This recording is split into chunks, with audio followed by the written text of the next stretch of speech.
قال معتت أيت جيتاچو ردا أزرار بنتو قصيلهم قدم حزي زي تسمعوا ميسترات زررجوح أيت جيتاچو ردا أبي أحمد أبي تجراي ملو بملو جنوسايد يفصمن قبل من زرابو أزرار بخوين لهم تي أبي تجراي استولع خونات تجمر زنبر خونات عمل كيتو استزاربو قطفتو وانتقال حيزلهم أب كتما أدمان حتاز تأكب سبعة حاجز بفيدرال كمستقاصلة تجلسهم بخال جز حوحات دما هسوس صاوعيت غير لهم حبرات إمرتس عرب بهاندبت كمزس حبت وانتفلت لهم سعود عرب بالعلي مراخب إمرتس عرب زكاد تدبداب نفرت سعيبو اتهاجر كابي من كم توز كوانت جلسات يخون برحزون عبتي زوبا وترت نجسو كمزلون نابغص علي مفتات كم رح كم زغل نيوز جلزلهم بخال جز حيل أير إثيوبيا أسمران مسؤول عن مدبداب زخلفون وتكارت علاوي مجبارو زملكة حبرت عون تغالي لهم بزعبازي أمن خالوت بركز بالمعبالتات كنا كافلكم ينام سلام تنادما أبزلهم يبصحهم كبراتن كبرانن channelنا سبسكرايب لايك شير ناجبرهم كتكاتون لاينا نعدناكم أب آدم أنا بحساس زخير زنبرة سبعة حاجز أب من قدي كم استقاصة لتفلتهم أب حساس خالو تجزاو معقبي تمزابلتي زلت ميت مكل حسعب واستفلالي وجنات حاجز كم زبر كتوز فلتهم اتي حاجز دماك أب جنزب بالزللة بترى أغلي قصاقوسن خداون تنون أب استفلالي كتماتات إتيبي قصلي نيرم من قستي فيرال اتيز جبر زنبرة سبعة حاجز تطو كبر زتنك مخانز فلت خوينو اتي بشم حساس تأكب جنزب وحاجزون ناب خازن بمتاوي ورثوهم نايزي مغزل تايد مات كاب آدمات بجيسون عبد تجريز مسزنا برسب أو حاجز بمكل خال سراوي تتحيزو كمستقاصلة فلفلات حبر مزلهم إزي حاجز أب آدم زركبو تجارون فوتوتي تجارون زت أكاكبو مخان مستقلز أخوينو نايمك من خالوت سب أو حاجزاتن زحز مخان دماء تجريجهم اتي حاجز كبادي سابانا بمقدن تجوعز بمكلاكيات تتحيزو كمستقاصلة أيو تجريز زلهم فلفلات كاب دبوتا كم زحبرو وأب كاب دسي كومبولي كمس بسحة كاب مكينا كورد بمقبار كمستقاصلة أيو تجريز زلهم أب حساس خالوت بركز زبالو جزاو معقبي تمزابلتي بتميت زرقف زلو هزبنا وخل متن زلو وسبعي حاجزات كيبس حلو بتلو من قدي سرح كام زلو بركز زبالو خصتات يستمع بلسقنا خو نحو واحد اتي بتميت زهلك زلو هزبي متالعي بوليتيكاي تكملو علو تبعيلهم يخصصيهم حوحات نزي خصزي ملاش انتهب بحوحات زحلف سوعي حاجز يلن بمبال اتي خصي خوني الخا هزبي بتميت نمقتال زئلم زلو شرحي بمباليو نسيقو نيروم بانصارو نسو منقس فيدرال هندينا كان مخانو زاري اللو زلو تكباراتي كبل يخصيصو نيروم منقس فيدرال اتي كابل جستي تكالات تقبلو زلو أخوز نبرا سوا حاجز الدو كبلو كم زخلن يفرارو حيزولهم نايزي مرأي دمات مالي بآيت جيتاچو ردا أبلو أبس زارب مرقسي مرقاقسي حبيم نتمزابلتي إلو زمس زنبرا سوا حاجز نسراويتي وعل كم زلو بمقلاس نسراويتي وعل كم زلو يقلسو زلو آيت جيتاچو ردام نسو وسيخو آب اوان نقزي من محدارون اتي تكباراتي فسام كم زنبرا يقلسو زلهم اتي آب كومبولجاز تقاسل سوا حاجز دما فيدرال منقستي بفلاطنا بتجراي زلأخو فيدرال منقستي دحر حزنا بتجراي زلأخو حاجز كله كم زي خيل زملخت كم زخون أيوز قلت زلهم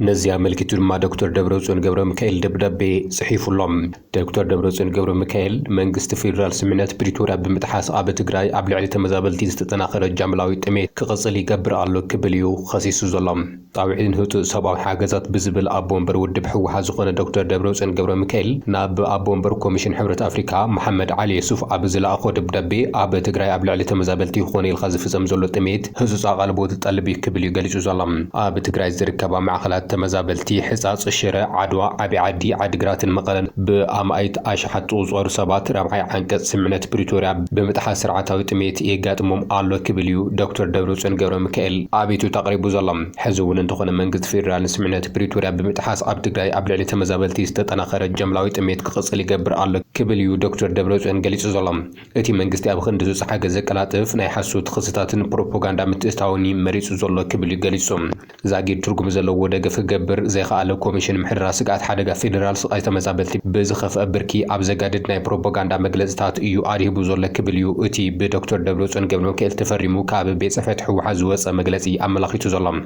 وسيخو دما كابو بزقادة أب لعلي سقاي وقناتهم آدنقزوهم حاجز المقبار أبزنك أسأسونا تفتي محبرو ميدا نهزوهم حاجز مقبارهم كمقابن تقوصيرهم كفرارحوهم كون قاششوهم ترأيو مالو كبلي قريتهم بتميت نستوقدو وقنات حاجز أب لعلي زتاكاكو فترتي سعنتو تيك توك ሃገራት በመፈራራሕን ንግዳይ ጥሜት ኢሎም ዝኣከብዎ ብ10 ሚልዮናት ብር ናብ ሒሳብ ፌደራል መንግስቲ ከእትውዎ ተገዲዶም እዮም ክብል ድማ ኣብነት ጠቒሱ እዩ። በመሰረት ስምምነት ፕሪቶሪያ መረበቶም ክምለሱ ዝግብኦም ኣሳት 1 ሚልዮን ወገናት ሕዝውን ኣብ ከቢድ ፀገም ይርከቡ ዝበለ ኣቦ ወንበር ሕወሓት ነቲ ስምምነት ኣብ ምኽታም ግደ ዝነበሮም ኣካላት ብቁልጡፍ ነዚ ኣቓልቦ ክትብሉ እፅዋዕ ኣለኹ ክብል እዩ ዶክተር ደብረጽዮን ኣቤቱቱ ኣቕሪቡ ዘሎ።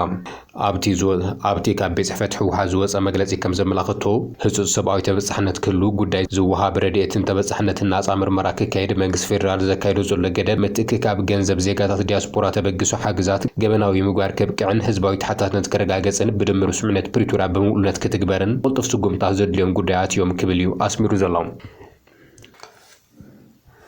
ሓይሊ ኣየር ኢትዮጵያ ኣስመራን ምጽዋዕን ንምጥቃዕ ትልሚ ከም ዘለዎ ዘቃለ ሓበሬታ ወፂኡ። ኣዛዚ ሓይሊ ኣየር ኢትዮጵያ ጀነራል ይልማ መርዳሳ ንኤርትራ ንምጥቃዕ ዘኽእሎ ውጥን ካርታ ንኣብይ ኣሕመድ ከም ዘቐረበ ምንጭታት ተሓቢሮም። እቲ ብሰብ ኣልቦ ነፈርትን ናይ ደብዳብ ነፈርትን ተሓጊዙ ክካየድ ዝተባሃለ ወፍሪ ኣዘራራቢ ኮይኑሎም ኣብይ ኣሕመድ ዓሰብ ዝሓዘ ናይ ኤርትራ ዓፋር ዘካለለ ካርታ ብኣቋራጭ ንምሓዝ ዘኽእሎ መደብ ከም ዝዛዘመ ዝገልጽ ሓበሬታ እዩ ዝወፅእ ዘሎ። ነዚ ንምዕዋት ዘኽእሉ ድማ ብርኪ ዝበሉ መማረፅታት ከም ዘለውን ካብዚኣቶም እቲ ቀዳማይ መማረፅታት ድማ ደሴታት ሓንሽ ምዃኖም ጸብጻባት የመላኽቱሎም። ደሴት ሓንሽ ኣብ መንጎ ኤርትራን የመንን ዘሎ ደረቕ መሬት እንትኾን ድሮናት ኣብይ በዝሒ ዝዛውናሉ ምዃኑ ድማ ይንገር እዩ። ካብተን ደሴታት ናብ ምጽዋዕ ዘሎ ርሕቀት ድማ ካብ 100 ክሳብ 200 ኪሎ ሜትር ዝበፅሕ ከም ዝኾነ ድማ ይንገር እዩ። ብተመሳሳሊ እውን ናብ ኣስመራ ቀረባ ርሕቀት ምዃኑ እዩ ሰብ ሙያ ዝገልጹ። ስለዝኾነ ድማ ካብተን ደሴታት እናተበገሰ ናብ ከተማታት ምጽዋዕን ኣስመራን መጥቃዕቲ ዝፍጽማ ሰብ ኣልቦ ነፈርቲ ድሮናት ኢትዮጵያ ከም ዝተዳለዋ ወታደራዊ ምንጭታት ይገልጹም ዘሎም። ጀነራል ይልማ መርዳሳ ነዚ ኣመልኪቱ ዝሃቦ በሚኒስትር ዝተቃልሐ ሓበሬታ ከም ዘመላኽቶ ካብ ደሴታት ሓንሽ ናብ ኣስመራ 5 ደቂቕ ጥራሕ ከም ዝወስደሉን ኣስመራ ንምድብዳብ ሙሉእ ምድላዋት ከም ዝገበረን እዩ ዘመላኽት። ሻዕብያ ነዚ ውጥን ከም ዝፈልጦን ምድላዋት እውን ከም ዝገበረሉን እዩ ተገሊጹ ዘሎ። ኣይተ ጌታቸው ረዳ ካብ ቀረባ ጊዜያት ንድሓር ዘቕርቦም ዘለዉ ቃለ መሕተታት ብክሕደት ዝተዓጀቡን እቲ ኣብ እዋን ኩናት ትግራይ ይህቦም ዝነበሩ መግለጽታት ዝቃረኑ ምዃኖም ይግለጹ ኣሎም። ኣይተ ጌታቸው ረዳ ብወገን ትግራይን ኣምሓሩን ልዑል ውግዘት እዩ በጽሖ ዘሎም። ንሱ ንኤንቢሲ ኢትዮጵያ ዝተባሃለ ማዕኸል ሓበሬታ ኣብ ዝሃቦ ቃለ መሕተት ኣብ ትግራይ ዝተፈጸመ ጆኖሳይድ ሻዕብያን ፋኖን ጥራሕ ከም ዝፈጸምዎ ኣምሲሉ እንትቐርብ ንኣብይ ኣሕመድ ድማ ቅዱስን ደላይ ሰላምን ገይሩ እዩ ኣቕሪብዎ ዘሎም። ኣይተ ጌታቸው ረዳ ዋላ እኳ ኣብዚ ቀረባ እዋናት ኣብ ኣልጀዚራ ቀሪቡ ኣብይ ኣሕመድ ጆኖሳይድ ትግራይ መሪሑን ኣፈጺሙን እዩ ዝበለ ኮይኑ ጆኖሳይድ ትግራይ መሪሑን ኣፈጺሙን ክብል ከም ዝኣመነ ዝፍለጥ ኮይኑ ይኹን እምበር ብኣንጻሩ እቲ ናይ ትማሊ ቃለ ምሕተት ናይዚ ተቐራኒ መርገጺ ከም ዝኾነ እዩ ዝግለጽ ዘሎም። ሰራዊት ኣብይ ኣብ ማሕበረ ሌጎ ሓዊሱ ኣብ ብርክት ዝበሉ ከባብታት ትግራይ ተጋሩ ብኣልማሚት ብምጽናትን ብምቕታልን ንብረት ብምዝራፍን ደቂ ኣንስትዮ ብምዕማፅን ከም ዝተሳተፈ ኮሚሽን መጽናዕቲ ጆኖሳይድ ትግራይ ብመጽናዕቲ ኣረጋጊጹ ዕላዊ ኣብ ዝገበሮ ሰነድ ኣረጋጊጹ እዩ። ይኹን እምበር ኣይተ ጌታቸው ረዳ ኣብ ትግራይ ዝተፈጸመ ጆኖሳይድ ኣብይ ኣሕመድ ኢድ ከም ዘይብሉ እዩ ገሊጹ ዘሎ። ንሱ 76 ሚእታዊ ብሻዕብያ 24 ሚእታዊት ድማ ብፋኖ ዝተፈጸመ እዩ ክብል እዩ ሙሉእ ብሙሉእ ኣረጊጹ ተዛሪቡ ዘሎ።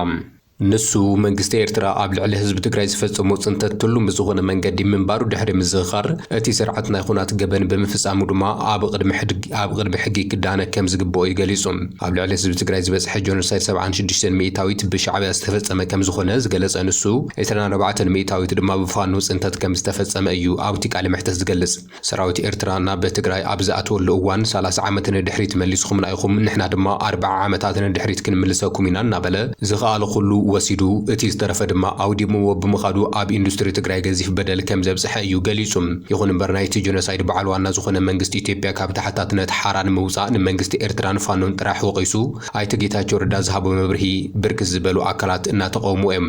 ብተወሳኺ ድማ ቅድሚ ሕዚ ምስ ኣልጀዚራ ኣብ ዝገበሮ ቃለ ምሕተት እቲ ጆኖሳይድ ቀዳማይ ሚኒስትር ኣብይ ኣሕመድ ከም ዝመርሖ ምግላጹ ዝዝከር ኮይኑ ሕዚ ብዘለዎ ናይ ኣማኻሪ ሚኒስተርነት ቦታ ተጠቒሙ መንግስቲ ኢትዮጵያ ብጽንተት ተጋሩ ንከይሕተት ኸውሊ ኾኖ ከም ዘሎ እዩ ዝግለጽ ዘሎም። ፋኖ ምስ መንግስቲ ኢትዮጵያ ናብ ጎንፂ ዝኣተወሉ ብሰንኪ ውዕሊ ፕሪቶሪያ ምዃኑ ዝገለጸ እቲ ፕሬዝደንት ውድብ ስምረት ዝኾነ ኣይተ ጌታቸው ረዳ ኣብ እዋን ኩናት ትግራይ ወንጀል ዝፈጸሙ ኣባላት ሰራዊት መከላኸሊ ኢትዮጵያ ዝተቐጽዑ ከም ዘለው ዘዘኻኸረ ኮይኑ ፍርዲ ዘይተቐበሉ ወታደራት እንተልዮም ድማ ተሓታትነት ክህሉ ክንሰርሕና ክብል እዩ ገሊጹ ዘሎ።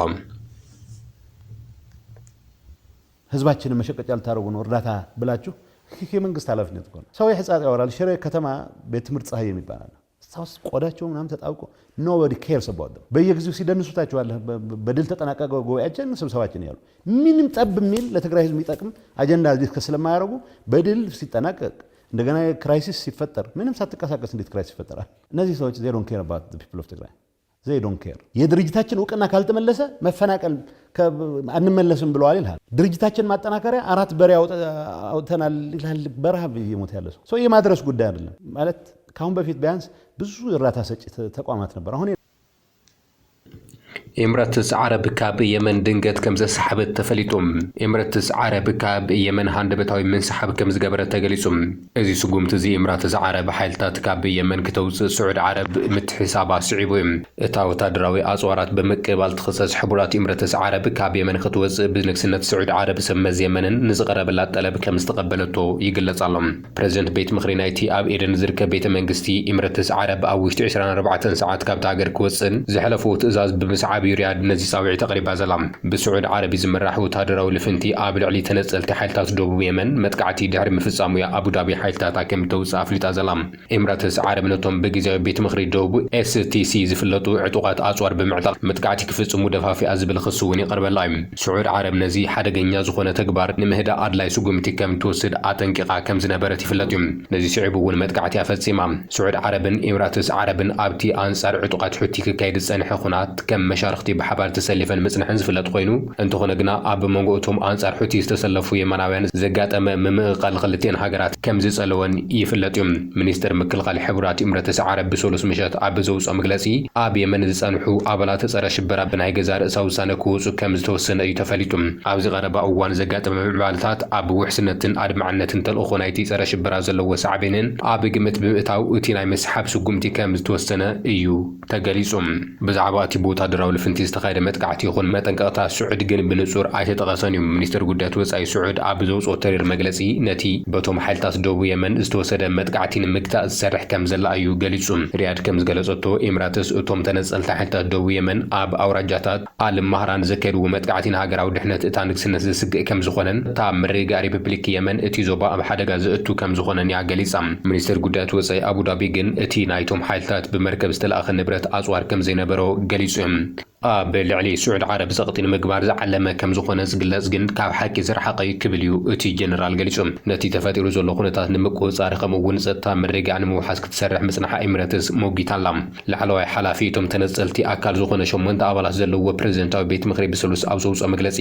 ምስ ኤምሬትስ ዝጸንሑ ወታደራዊ ኪዳን ብምስራዝ ጸጥታ ኩሎም ዜጋታት ንምውሓስ ሓድነትን ላዕላውነትን መረጋን ግዛታዊ ሓድነት የመንን መረጋጽ ሓይልታታ ኣብ ውሽጢ 24 ሰዓት ክትወጽኡ ኣዚዙ ዘሎም ራሺድ አልዒልሚ ኣብ ደቡብ የመን ን9 መዓልታት ዝጸንሕ ሕጹጽ ኣዋጅውን ኣውጅሎም ነቲ በቶም ካብ ሕቡራት ኤምሬትስ ዓረብ ትእዛዝ ዝወስዱ ብዘይ ምእዛዝ ወታደራዊ ሓይልታት ዝፈጠርዎ ውሽጣዊ ረጽሚ ደው ንምባልን ኣድላይ ምዃኑ ተዛሪቡ መራሕቲ ግዜያዊ ቤት ምኽሪ ደቡብ ወገኖም ሓይልታት ሕቡራት ኤምሬትስ ዓረብ ክወጹ ገደብ ምግባር ሕጋዊ መሰረት ከም ዘይብሉ ብምግላጽ ኤምሬትስ ኣብቲ ኣንጻር ብኢራን ዝድገፉ ሓይልታት ሕቲ ዘካየድዎ ዘለዉ ውግእ ቀንዲ መሻርክቲ ምዃና ኣፍሊጦም ኣሎም መግለጺ አልዒልሚ እቲ ብስዑድ ዝምራሕ ወታደራዊ ልፍንቲ ኣብታ ኣብ ደቡብ የመን እትርከብ